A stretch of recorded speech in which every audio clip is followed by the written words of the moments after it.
Have you ever met a truly wise man? Someone who impresses you with his wisdom. But today we're going to be talking about the search for true wisdom. We'll be discussing the futility of doing that search without God. And we'll talk about that when we come right back.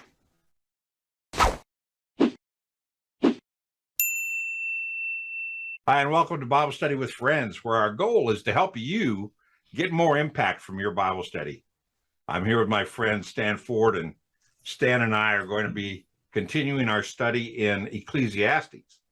We were just talking about that off camera, that there are a lot of verses in Ecclesiastes that are really difficult if you take them at face value. You have to take it in the context of the book. And today we're going to be looking at some verses that are difficult, but we're going to be looking at them from the perspective of Solomon and talking about the natural man's perspective, the perspective of a man without God in his life, who is looking at life and trying to find wisdom. And we're really talking about the search for wisdom. That's almost a universal search, but it's not a universal achievement. And we're going to talk about that today. So let's get into the scriptures. We're going to be in the 7th chapter. We're going to go from verse 15 to the end of the chapter. And this is a section on the search for wisdom. And we're going to be looking at that right now. So let's go to our first verse, Stan. Okay. Now, it starts out with the same thing he has said many times is, I have seen, or I perceive, or I searched, or I looked, or whatever. So this is perspective of his actions, okay? So he says, I've seen everything during my life, and that lifetime is a lifetime of futility. If you perceive life and go through life without God. And he says, I've seen everything. And then he says an interesting observation. We have to know what's going on culturally with the Jews at this time. The typical teaching of the Jewish perspective was that if you were prospering, you were blessed by God. And if you were going through hard times, you obviously had something wrong with you. Yeah. God was somehow judging you. And he has got a perspective here from observation that's not true. And he's trying to blunt that teaching that if you've got wealth, you're automatically blessed of God. And if you're going through hard times, you're automatically judged by God. So he's saying here, and this gets into this, I've seen everything. And he says, there is a righteous man who perishes in his righteousness. So he's a righteous guy, and he is following all the rules, that sort of thing, but he still is perishing. And then there is the wicked man who prolongs his life in his wickedness. So you see what he's saying there? From observation, he can say, this is not always true, because there are flat out wicked people who have wealth and have success. Yeah. And there are righteous people who suffer and who die an early death. Yeah, it's even true for today's time. Yeah, absolutely true. Yeah. Yeah. And so we fall into this. And if you want to see an example of this, you go to the book of Job. And Job, God is allowing Job to go through some trials, not because of anything he did wrong, but just to prove a point to Satan, actually. And his friends who come, they start to make assumptions that Job must be sinning. He must be terrible because God is doing this to him. And he keeps saying, I didn't do anything wrong. And at the very end, God says to the three friends that were judging Job, he said, everything you said was wrong. That it wasn't Job that was unrighteous and therefore suffering. And Solomon is going to that same place. This is not a litmus test of saying if you're blessed, you're wealthy, and if you're judged, you're suffering. Yeah, we have that today with the health and wealth doctrine, which is a heresy, really. Yeah, exactly. Verse 16, do not be excessively righteous and do not be overly wise.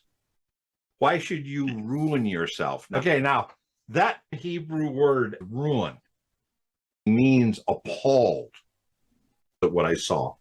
And look at the Psalm 143, verse 4. Okay. This is a little bit, we're doing a little bit of a word study here off to the side, but we're trying to get that idea of this ruined life. Okay. 143, verse 4. Therefore, my spirit is overwhelmed within me. My heart is appalled within me. Now, that word appalled is the same exact Hebrew word as the word ruin Okay. in this verse.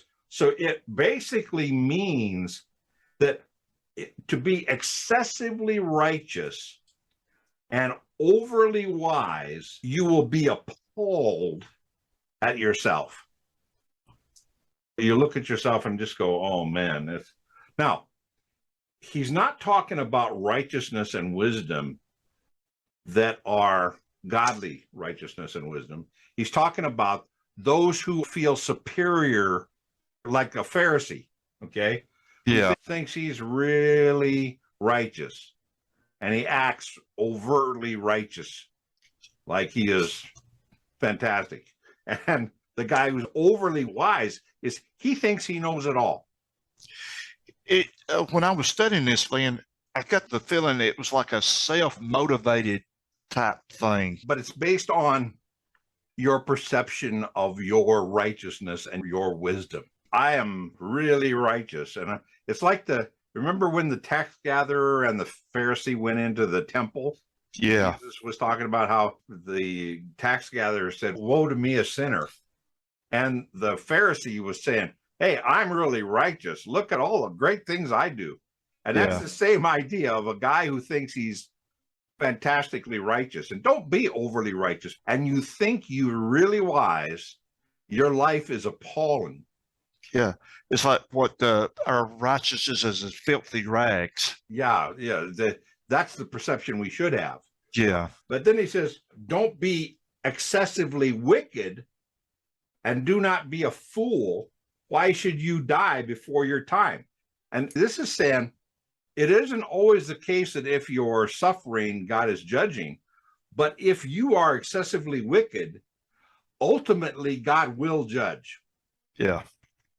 And God will hold you responsible. And there will be a spiritual death here. So this has been, a lot of scholars consider these verses from 15 down to 18 what they call the golden mean. And it basically says we should pursue humble moderation and not try to be overly spiritual and overly righteous, because then we are hypocrites. And also, we shouldn't give ourselves over to wickedness, because God will hold us to account. Does that make sense?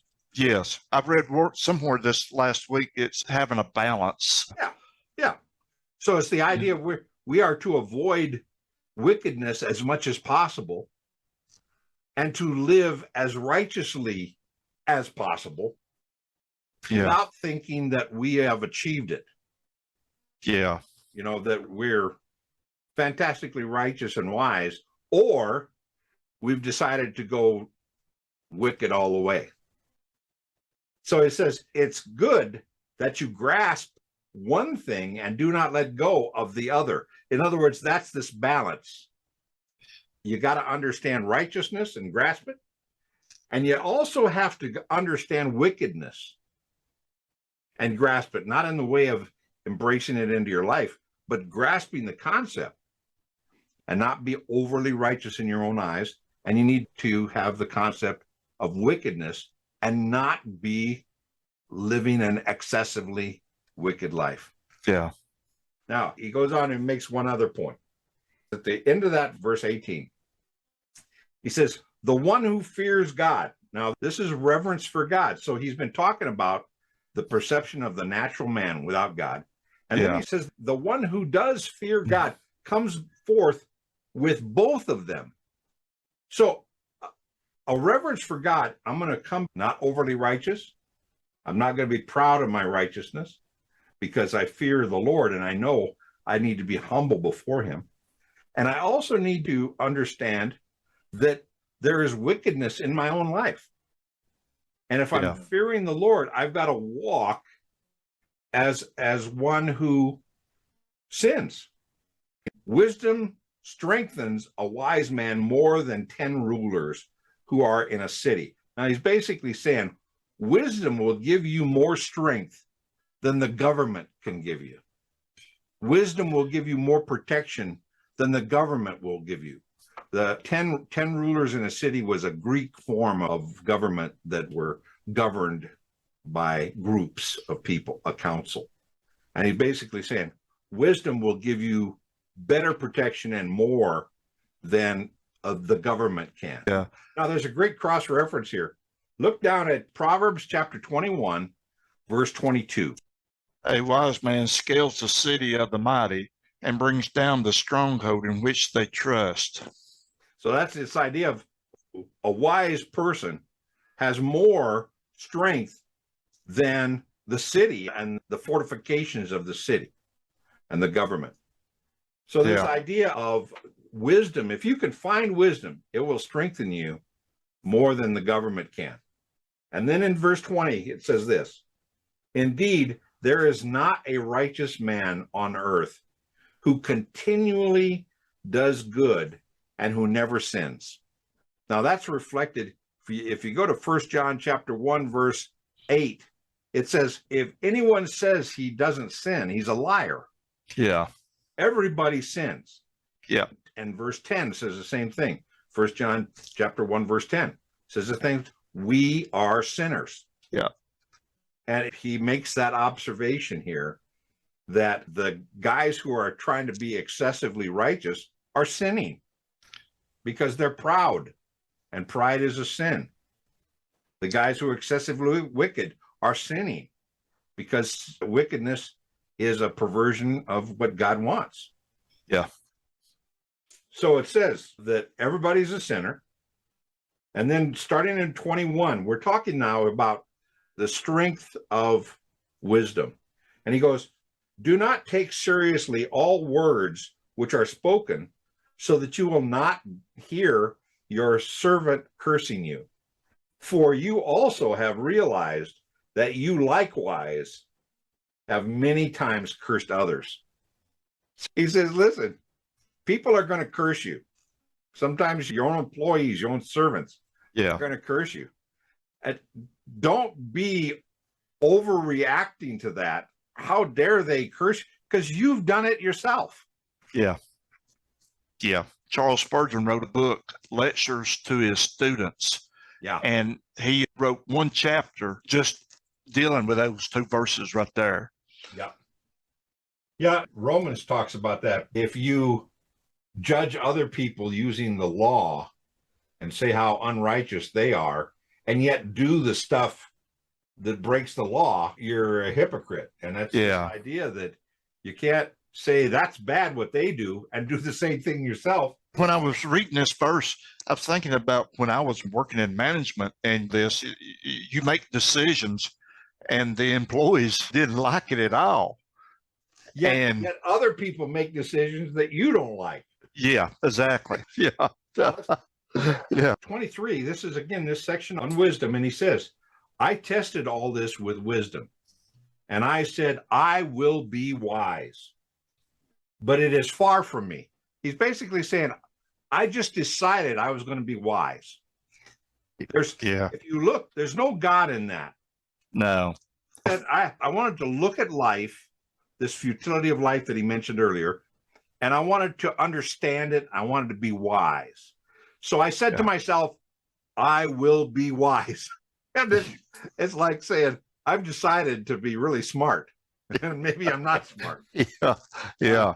So that's this idea of trying to be wise in your own strength. Now, if you go to Proverbs, we're not going to read it, but if you go to Proverbs chapter 3, verse 5 through 7, the same author, Solomon, writes the perspective with God, where he says, the fear of the Lord is the beginning of understanding, right? Now, he says, that the process to be wise is to get instruction, to understand the instruction, and that will give you wisdom. So you have to find a godly instructor. You have to get understanding of what the instructor is telling you, the facts, and that understanding will give you wisdom of how to apply the knowledge and the understanding. Yeah. So that's with God, he's got that perspective, the same author. But here he's writing, again, from the natural man's perspective. God's not in the picture. Yeah. He says, what has been is remote and exceedingly mysterious. Who can discover it? This perspective is the natural perspective of wisdom is mysterious and you can't understand it. Look at Romans 16, the last few verses of Romans. Romans 16, 25 and 26. Now to him who is able to establish you according to my gospel and the preaching of Jesus Christ, according to the revelation of the mystery which has been kept secret for long ages past, but now is manifested, and by the scriptures of the prophets, according to the commandment of the eternal God, has been made known to all the nations, leading to the obedience of faith. So you see that? The scriptures, through Christ, have made known to us. So when he says, who can discover the mysterious issue of wisdom? The answer is, we can, as Christians, Right. through the scriptures, through Jesus Christ. Yeah. And that's also said in Ephesians chapter 11, verse 7 through 9. If you want to go look that up, you can. But this idea that God can give you the discovery of the mystery. Now, Yeah. he wants to reiterate that this is not God giving anything. He is doing this on his own. Because look at the verbs here. He says in 25, I directed. In 26, I discovered. In 27, I have discovered. Yeah. In 28, I am still seeking. In 28, he says, I have not found. In 29, I have found. Okay? Yeah. So this is obviously his efforts at searching for wisdom. And we can go through the same things. I want to very quickly cover this. He says, I directed my mind to know, to investigate, and to seek wisdom and an explanation for life, and to know the evil of folly and the foolishness of madness. And I discovered more bitter than death. Now, he's talked about death a couple of times and how death was inevitable and death was a terrible disease on mankind to suffer. But he says something very interesting here. He says, in my pursuit of wisdom, I was looking for somebody who could help me in that search or be with me in that search, a partner. Yeah. And he says, I discovered more bitter than death, the woman whose heart is snares and nets, whose hands are chains. One who is pleasing to God will escape from her, but the sinner will be captured by her. So this whole frustration, this isn't aimed at a sex. This is aimed at a type of partner, a type of woman who is not there to help you search for wisdom, but is there to hobble you, there to bring you down. Could it be referring to in his later life, all the wives he had? I was going to say, from his experience, absolutely. That they turned him from God into false gods, and idols. He had wives that were political necessities. He had wives that were sexual. But he had one woman, and if you read the Song of Solomon, it's about one woman that he really loved. Yeah. And who partnered with him. But at this point, he says, I found women, there was a bitterness there that was more bitter than death. When I found a woman who tried to capture me and hobble me. And he says, behold, in verse 27, behold, I have discovered this, says the preacher, adding one thing to another to find an explanation. He says, I've looked at this. I've tried partners to help me find wisdom. And I've looked at this and I've added it all up. He says, and I'm still seeking, but I have not found. The natural man is not going to find true wisdom. Yeah. Now, true wisdom isn't just intelligence, but it's the application of the understanding of life. That application gives you wisdom in every circumstance. That's true wisdom. Yeah. And he says, I'm still seeking and I can't find. I have found one man among 1,000, but I have not found a woman among all these. So he's saying that the bitterness of all these wives he's tried. Why did he keep marrying people? And why did he have all these sexual partners? He was searching for something. He was searching for a woman who was going to help him, who was going to be a partner in his search through life, his search for wisdom. And those of us that have found good wives, I've been married 48 years. What have you been married, Stan? 38. 38. All right. We have found women who can partner with us through good times and through bad times. Yeah. And then he says in verse 29, I want you to pay attention here. Behold, okay, see this. I have found only this, that God made men upright. God's plan for man to be righteous. And he says, but they, and I put the word we because I applied that to myself, we have sought out many devices. Now that's this idea of I've looked for things that were going to satisfy me instead of looking for God who's going to satisfy me. And the things lead me into sin. I pursue stuff. I pursue things that I perceive are going to give that. But he says only God can give it. And God made men to be upright. Yeah. But men sinned. That's the fall. Men are by nature sinful. Sinner. And that's what goes up to where he says, I haven't found one righteous guy. Nobody is sinless in this world. We're all sinners. Yep. So God brings in a perspective that when we're going through our life looking for true wisdom, the place to find it is God. And the place he has directed us to is the scriptures to explain who his son, Jesus Christ, the Messiah, was. And that through the Messiah, we can understand wisdom. Finally. So that's a very interesting perspective. He is showing a frustration in life in a pursuit of wisdom without God. Yeah. And his conclusion is, hey, God made us, but we have pursued all these devices that lead us into sin, into wickedness, and into a false wisdom where we think we know it all, but we are the natural man. We are far from God because we haven't pursued wisdom through God. As he writes in Proverbs, he makes it clear when he's writing in Proverbs, the only way to get wisdom is through fear of the Lord. Yeah. But this is, again, he's writing here with the natural man's perspective of life without God. Today we've been talking about wisdom and our search for wisdom. I want to recommend a video along that same line. The title is Wisdom for Godly Living, out of the book of James. And it's something that I think you will enjoy. And we're going to be back doing our discussion in Ecclesiastes next week. And until then, God bless you.